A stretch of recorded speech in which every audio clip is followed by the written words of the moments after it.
So after 2 months of the high-octane election season, finally we are down to the number crunching. The polling in the Lok Sabha elections 2024 ended yesterday. Predictions have since been rolling in, and majority of the pollsters, including the Times Now ETG survey, have given a very clear edge to the BJP, predicting a landslide victory for the NDA yet again. But which are the seats which are powering the BJP's numbers? In which states does the BJP appear headed to score a clean sweep? And how successful has the BJP been in its mission south? Let's understand and give you these numbers. Let's break them down for you. First up, of course, let's get you the overall numbers of what it is currently. The numbers are on your screens. For the NDA, it is 358, so well beyond the halfway mark. Of course, the opposition itself got caught up in that whole talk of 400 par. So according to the Times Now ETG survey, it may be falling short of 400 par, but well beyond the halfway mark at 272. The India bloc getting 152 seats, and for the others, 33 seats. Let's take a look at the numbers. We have guests joining us this morning as well. Tushar Gupta joining us in the studios. Thank you for joining us. Tushar Gupta, if you can, I can request you to come in here. Let's look at the numbers here. Have the overall numbers really surprised you? 358 for the NDA? Not really, Pratibha. I would be very honest with you. The numbers are not looking surprising. 320 was my number for the BJP, somewhere between 319 and 334. And I had made a cryptic tweet yesterday that the mood is oscillating between Virendra Sehwag and Sir Donald Bradman. Incidentally, their highest test scores are 319 and 334 respectively. So that was my number before the exit polls came out. Finally, the number is looking at 358 for NDA, which looks very plausible. Now, I'll tell you why I was very optimistic about that number. All this election, since April 19th, everyone had one question. Wave kahan hai? Where is the wave? What people don't understand that after 10 years, the way they perceive Modi, Prime Minister, and as a personality, is a member of their family. You remember the Modi ka parivar, the entire trend that went off on social media after Lalu Prasad made a very below the belt sort of a remark against the Prime Minister. When you are supporting a member of the family, you don't get on the streets. You are not very vocal. When you're supporting your mother, your father, your daughter, your son, your brother, your sister, anyone, your spouse, you're supporting them silently. And what we are seeing this is a silent, stable, strong support for the Prime Minister for the third time. So you're saying that people don't need to come out and say in as many words that we're supporting Modi, but there's always that support. But you know, these numbers, 152 for the India bloc, is that an encouraging sign? Others, 33, this includes, of course, YSRCP and the BJD as well. 152 for the India bloc, is that an encouraging sign because they did come together, just before the polls? You know, all of you in the exit polls business have been generous to have Rahul Gandhi's face there and 152 here. On June 4th, it won't be Rahul Gandhi who will be getting those 152 seats. The Congress's final tally could be 1/3 of this number, Pratibha, mind you. Because Congress is in alliance, or so they think, with Mamata Banerjee. She doesn't think so. The Congress is in alliance with Samajwadi Party, but the Samajwadi ended up giving them all the 17 difficult seats to fight on, where the BJP won 14 last time with double-digit margins. So the Samajwadi just gave them the difficult seats. You look at what's happened in Maharashtra, they're a third fiddle party. You look at what happened in Karnataka and Telangana. So on the given day, 152, absolutely discouraging. But you know what would be the knockout punch?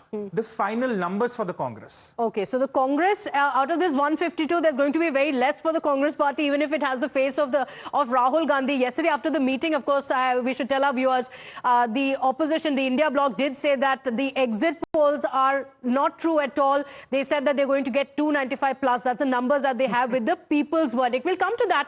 But, breaking down the numbers and where these numbers have really come in for the BJP, let's speak about Mission South. Karnataka is one of the states where the BJP has been strong in the Lok Sabha elections. In 2019, they had won 25 out of the 28 seats. What are the numbers this time around? Remember, in Karnataka, the Congress party is in power. So the numbers here, Tushar, BJP and, of course, now they're with the JDS getting 23 and the Congress getting just 5 seats. So, this is going to be a big setback for the Congress. They're in power. They have freebies. There are two strong leaders, Siddaramaiah and DK Shivakumar. Despite that, they're at 5.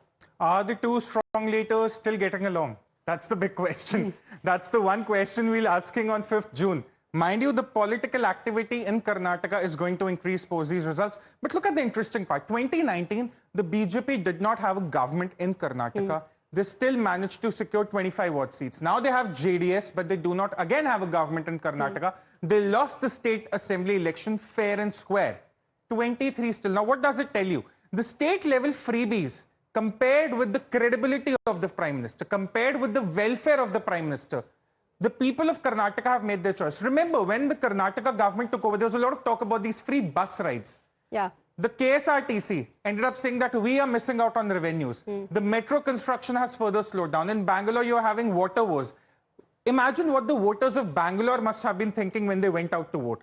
That we elected this government, the parts in the rural part of the state, they went for freebies. We went for a development model because perhaps we thought the previous government was corrupt or whatever. But what has the Congress delivered to us in the last 1 year? A fake promise of an alliance? No absolute development all around? Water was unheard of. Yeah. So the people of Bangalore and the people of Karnataka at large, and look at the polarization, look at how the entire hijab issue played out. Look at how the PFI activities are hinting up. Remember that Rameshwaram cafe blast? Yeah. And how the Congress government reacted to it. Oh no, this is an accident. We do not need an investigation. People think about all this. We in the news business tend to sort of miss that out because every time, every hour the news is changing. People remember those specific instances and then they compare. There you have the Prime Minister who has the mandate for national security. In fact, he did speak about it as well. The Prime Minister spoke about it extensively, saying, when you have the Congress government, you're not safe in Karnataka, so vote for the BJP. This is one of the key issues that he spoke of. Credibility. At the end of the day, it's about the credibility. You look at the two faces behind you, Pratibha. Do you see credibility in both the faces? I don't. In my personal opinion, I don't. The people don't. And this is when I spoke to a lot of anchors who were on the ground, a lot of journalists who were on the ground. They said, look, the state freebies are famous amongst a few people, but at the national level, they only see one man. And that has been the story so far across the country. And one thing more, 1 year of Congress government in Karnataka, still they are managing 5 seats. What does it tell you about the credibility of the state government of Karnataka? Okay, so, what is at stake here? Is it going to be the local leadership, Siddaramaiah and DK Shivkumar, the fact that they couldn't come together?